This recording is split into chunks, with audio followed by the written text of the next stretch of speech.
Hello everyone, welcome to 66 BPSC mains programme. 66 BPSC mains programme के अंतर्गत आपका स्वागत है।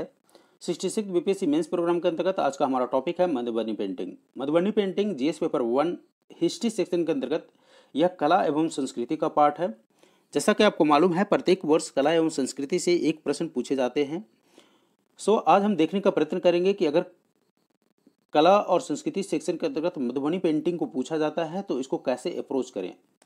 मेंस में आप मधुबनी पेंटिंग को कैसे अप्रोच कीजिएगा, उससे पहले हम आपको कुछ विजुअलाइज करवाएंगे कुछ मधुबनी पेंटिंग से, सो दैट आपका जो मेंस आंसर राइटिंग लिखने में इजी हो। देखिए, ये कुछ पेंटिंग्स आपको दिया गया है यहाँ पर, जो कि मिथिला पेंटिंग अर्थात मधुबनी पेंटिंग से संबंधित है। इसमें ये पेंटिंग देखिए, इसमें सीता और राम की जो स्वयंवर की जो पेंटिंग है उसको दिखाया गया है। ये कुछ पेंटिंग्स यहाँ आप देखिए, उसको विजुअलाइज कीजिए क्या क्या पेंटिंग्स हैं। यहाँ एक महिला माथे पर मछली को कैरी करते हुए दिखाई गई है। यहाँ एक महिला जो है अन्य पेंटिंग में दिखाया गया है कि ओखली में धान कूटते हुए एक महिला को दिखाया गया है। यहाँ कहार के द्वारा जो मैरिड पीपल होते हैं उनको ले जाते हुए दिखाया गया है। यहाँ कृष्ण लीला के सीन को दिखाया गया है। कृष्ण पेड़ पर चढ़कर बांसुरी बजा रहे हैं और नीचे गोपियाँ उनसे प्रार्थना कर रही हैं। ये सारे पिक्चर्स को मधुबनी पेंटिंग अर्थात मिथिला पेंटिंग में दिखाया गया है। विजुअलाइज कीजिए कि क्या क्या इसमें दिखाया गया है, किस तरीके से पशु पक्षी और मछली प्राकृतिक चीज़ों को दिखाया गया है, क्या बॉर्डर का इस्तेमाल होता है या नहीं होता है। ये सारे चीज़ों को विजुअलाइज कीजिए, सो दैट आपको जो मेंस आंसर राइटिंग में लिखते समय अगर आप कुछ भूल भी जाते हैं तो रिकलेक्ट करने में ईजी होगा। ये देखिए वॉल पेंटिंग, इसमें आप वॉल पेंटिंग देखिए, कुछ डिफरेंट टाइप का जो वॉल पेंटिंग है जो विवाह के समय किया जाता है। और अभी हाल ही के दिनों में देखिए ट्रेनों पर मिथिला पेंटिंग को विकास के लिए सरकार के द्वारा उठाए गए कदम। चलिए स्टार्ट करते हैं हम कि मधुबनी पेंटिंग अगर अब आ जाए हमारे मेंस में तो किस तरह से आप इसको इंट्रोडक्शन देंगे और किस तरह से इसको स्टार्ट करेंगे। चलिए इंट्रोडक्शन की अगर हम बात करें तो इंट्रोडक्शन में आप इस तरह से लिख सकते हैं कि मिथिला की जो पारंपरिक चित्रकला थी, जो मधुबनी चित्रकला के नाम से भी जानी जाती थी, आज भी उतनी ही सजीव है जितना वह आज से लगभग 3000 वर्ष पूर्व थी। अर्थात इसकी इतिहास की हम बात करें तो लगभग ऑलमोस्ट 2500 टू 3000 ईयर्स इसका इतिहास रहा है। मिथिला की लोक चित्रकला का आज विश्व में विशेष स्थान है। आज मधुबनी पेंटिंग नाम से प्रसिद्ध इस चित्रकला की अलौकिक कलाकृतियाँ देश विदेशी कला मर्मज्ञों का मन मोह लेती है। अर्थात जो भी देश विदेश, चाहे वो देसी हो या विदेशी हो, जो भी कला प्रेमी हैं वो मिथिला की पेंटिंग उनको काफ़ी अच्छा लगता है, अर्थात उनको मन मोह लेता है। इतना सुंदर वहाँ की कलाकृतियाँ हैं। मधुबनी जैसा कि नाम से स्पष्ट है, इसका अर्थ होता है शहद के वन। यह चित्र अपनी हरियाली तथा सदा लहराती फसलों, रंग बिरंगे फूलों से भरी बाग और फूलों से लदे वृक्षों के लिए प्रसिद्ध था।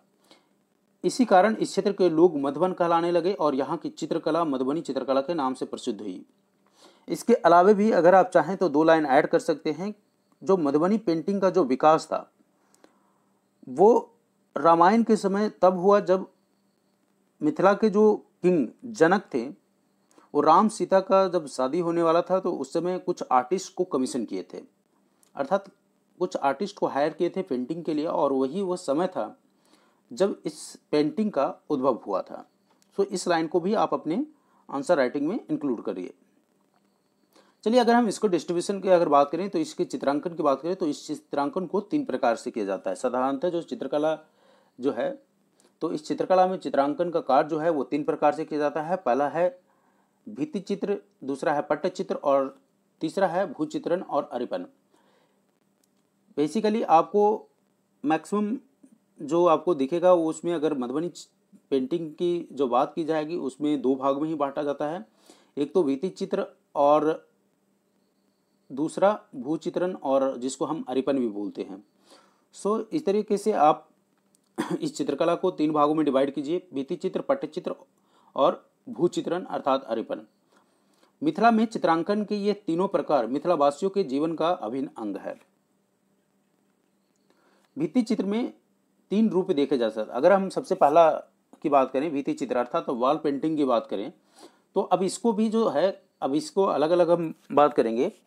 तो भित्ति चित्र को अगर लिखना हो तो भित्ति चित्र में भी आप 3 तरह के पेंटिंग को देखेंगे। पहला है गोसनी के घर की सजावट, दूसरा है कोहबर घर की सजावट और तीसरा है कोहबर घर के कोनियों की सजावट। सो जो वॉल पेंटिंग होता है उसमें 3 तरह के आप पेंटिंग देखेंगे। आपको कुछ जो पेंटिंग में विजुअलाइज करवाया था उसमें आप देखे होंगे कुछ पेंटिंग्स, तो आप इसमें याद, आपको मैं जब बताऊंगा तो उसमें विजुअलाइज करने में आपको ईजी होगा। तो गोसनी के घर की सजावट अर्थात तो गोसनी किसको कहते हैं, सबसे पहले तो टर्म समझिए कि गोसनी कहते किस है। सो मिथिला में जो गोसनी होता है, गोसनी कहते हैं हम पूजा घर को, ठीक है। तो जो पूजा घर की सजावट होती है उसको किस तरह से किया जाता है, कोहबर घर की सजावट। कोहबर घर जो होता है, कोहबर बेसिकली जो बेडरूम होता है, ठीक है। तो जो न्यूली मैरिड होते थे कपल्स, उनके जो बेडरूम होते थे उनको कोहबर कहते हैं। तो कोहबर घर की सजावट कैसे होता है और उसमें किस तरीके से पेंटिंग किया जाता है, और कोहबर घर के कोनिया की सजावट अर्थात जो कॉर्नर्स पार्ट्स होते हैं कोहबर घर में, उस कोने में किस तरीके से पेंटिंग किया जाता है। सो पहली श्रेणी के जो चित्र है वो धार्मिक महत्व को होते हैं, अर्थात गोसनी घर की सजावट, जैसा कि आपको पता है कि गोसनी का मतलब होता है पूजा घर। सो जो पूजा घर की जो सजावट होगी वो धार्मिक महत्व को होते हैं। जबकि अगर हम अन्य दो की बात करें, अर्थात कोहबर घर की सजावट और कोहबर घर के कोनियों की सजावट की बात करें, तो अन्य दो में प्रतीकों का उपयोग अधिक होता है, अर्थात प्रतीकात्मक चीजों का जो प्रयोग होता था वो अन्य दो में ज्यादा होता है। सभी चित्र महिलाओं द्वारा बनाए जाते हैं। इसमें भी ब्राह्मण और कास्ट परिवारों का योगदान मुख्य होता है। देखिए, जो मिथिला पेंटिंग की एक खास बात यह है कि जो मिथिला पेंटिंग में महिलाओं का योगदान बहुत ज़्यादा है।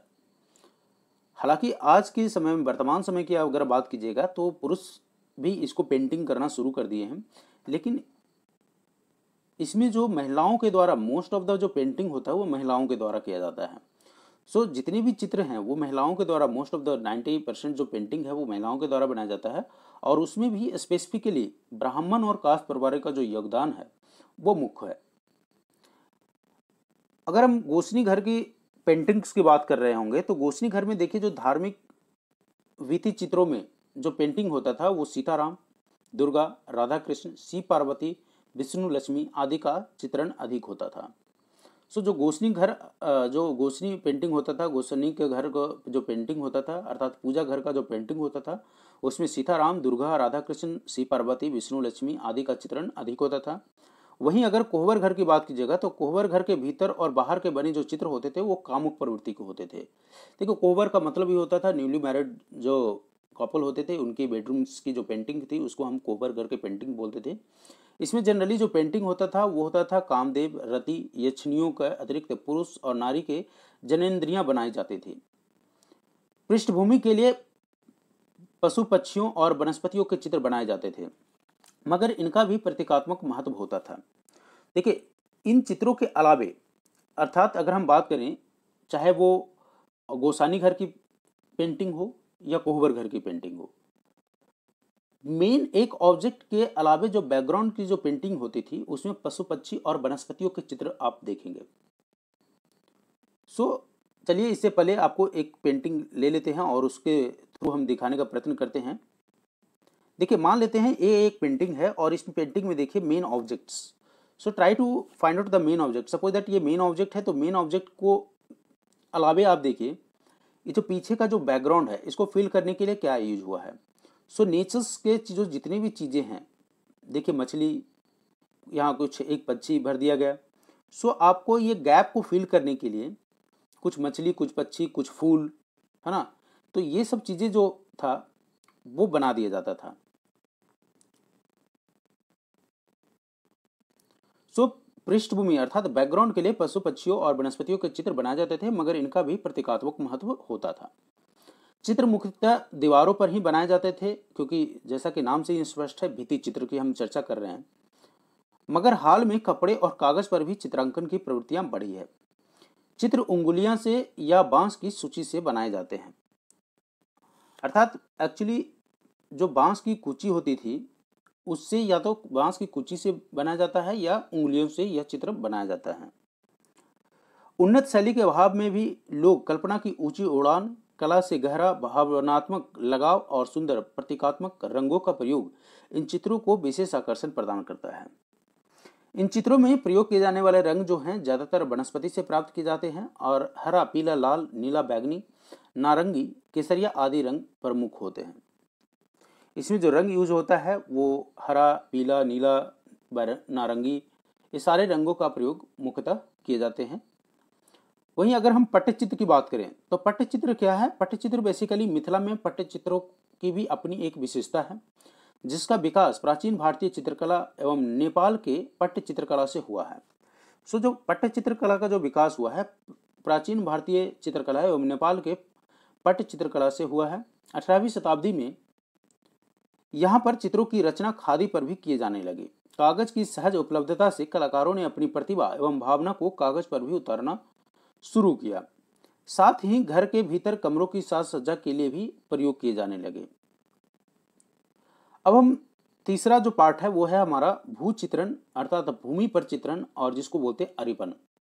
अरिपन अर्थात रंगोली, एक तरीके से आप बोलिए रंगोली, अर्थात बिहार की रंगोली इसको हम बोल सकते हैं। सो रंगोली से आप भली भांति वाकिफ होंगे। भूमि पर चित्रण, भू चित्रण अर्थात भूमि अर्थात ये देखिए, एक हमने डिस्कस किया था भू चित्र, ठीक है। तो एक तो बाल पेंटिंग था और ये था जो भू चित्रण अर्थात एक था भित्ति चित्र और एक है ये भू चित्रण। सो भित्ति चित्र मतलब बाल पेंटिंग और भू चित्र मतलब जो आपको कोर्टयार्ड या दरवाजे के बाहर आपको जो रंगोली बना हुआ दिखेगा उसी को हम अरिपन भी बोलते थे, अर्थात अरिपन को रंगोली भी बोला जाता है। तो आप देखते हैं कि अरिपन की जो पेंटिंग थी वो कैसी थी। मधुबनी कला का एक अन्य रूप अरिपन चित्र है। यह आंगन में या चौखट के सामने जमीन पर बनाए जाने वाला चित्र है। इसे बनाने में कूटे हुए चावल को पानी और रंग में मिलाया जाता है और इन चित्रों को उंगली से ही बनाया जाता था। अरिपन चित्रों में मुख्यतः आप इसको अगर हम डिवाइड करें तो 5 श्रेणियों में बांट सकते हैं। इसको अगर आप डिवाइड कीजिएगा अरिपन को तो आप 5 श्रेणियों में डिवाइड कर सकते हैं। पहला मनुष्य और पशु पक्षियों को दर्शाने वाले चित्र, दूसरा फूल पेड़ और फलों के चित्र, तीसरा तंत्रवादी प्रतीकों पर आधारित चित्र, चौथा देवी देवताओं के चित्र और पांचवा स्वास्तिक दीप आदि के आकार। सो आप अरिपन में इन 5 प्रकार के चित्रों को आप एक रंगोली के रूप में देख सकते हैं। इसके अतिरिक्त विभिन्न अवसरों के लिए अरिपन के अलग अलग रूप प्रचलित हैं। अविवाहित लड़कियों के लिए तुलसी पूजा के अवसर पर बनाए गए अरिपनों में ज्यामितीय आकार, ये काफ़ी ही विशेषता रहा है। जो ज्यामितीय आकार है वो मधुबनी पेंटिंग की काफ़ी ही खासियत है। एक ज्यामितीय आकार विशेषकर त्रिकोण और आयताकार का अधिक प्रयोग होता है। जो सांझा अरिपन या कल्याणवादी अरिपन का अधिक प्रचलन है। विवाह और उत्सव पर पत्तियों के आकार का सर्वाधिक उपयोग होता है। जो विवाह और उत्सव होता था तो उसमें पत्तियों का जो आकार होता था उसका सर्वाधिक उपयोग होता था। जो भी रंगोली बनाया जाता था तो उसमें जो विवाह और जो भी कोई भी उत्सव होता था तो उसमें पत्ती के आकार का जो रंगोली होता था उसका जो प्रयोग होता था काफ़ी ही अधिक होता था। अपने इस विविध रूपों में मधुबनी चित्रकला अनेक लोक कलाओं की तरह पर्व और त्योहारों और पारंपरिक अनुष्ठानों से बहुत गहरी तरह से जुड़ी हुई है। विगत वर्षों में इसकी लोकप्रियता बढ़ी है और इस शैली की मुख्य प्रतिनिधियों में पद्मश्री, सिया देवी, कौशल्या देवी आदि के नाम लिए जा सकते हैं।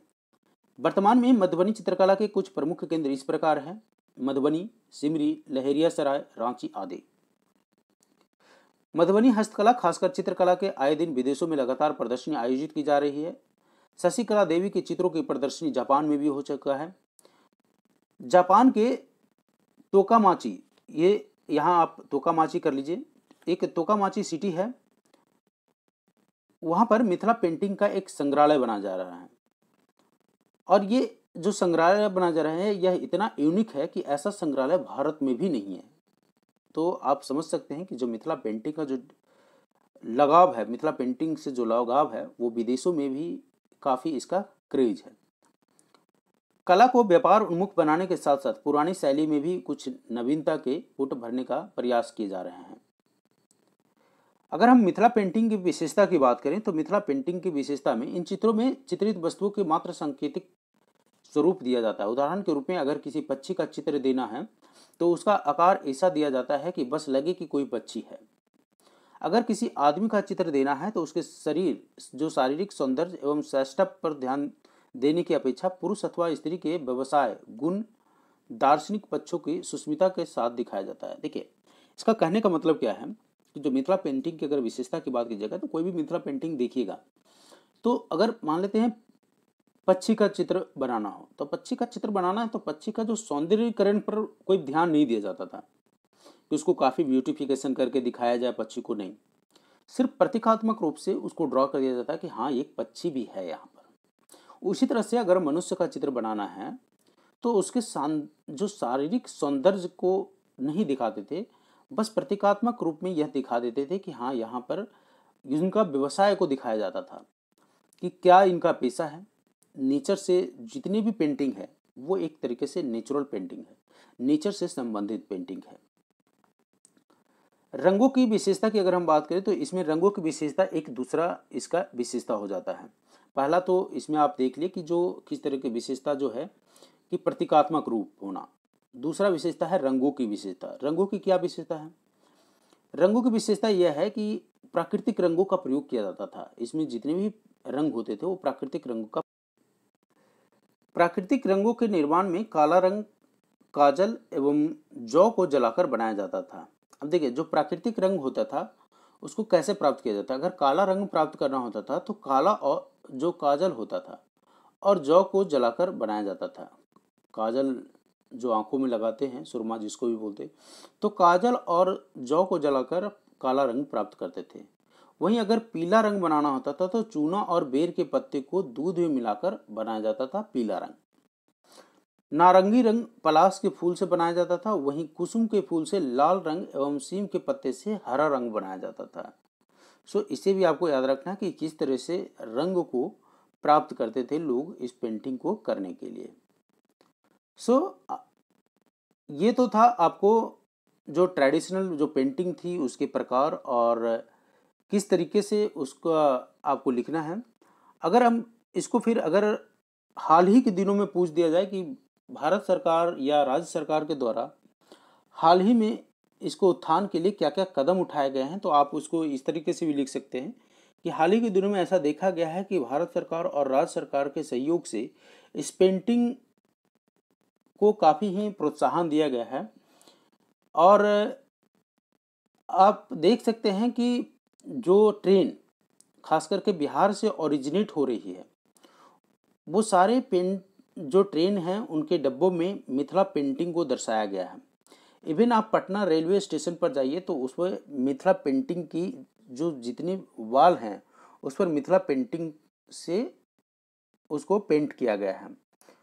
ये एक मिथिला पेंटिंग को प्रमोट करने का तरीका है और सरकार के द्वारा ये प्रयास किया गया है, जिसे हम एक कह सकते हैं कि ये काफ़ी ही सराहनीय कदम है सरकार का। सरकार के द्वारा ये हाल ही में उठाए गए कुछ कदम हैं जो काफ़ी ही सराहनीय हैं। इस तरीके से आप इस क्वेश्चन को अप्रोच कर सकते हैं। अगर आपको हमारा वीडियो अच्छा लगे तो आप अपने दोस्तों को भी शेयर और इस वीडियो को लाइक ज़रूर करें। Thank you.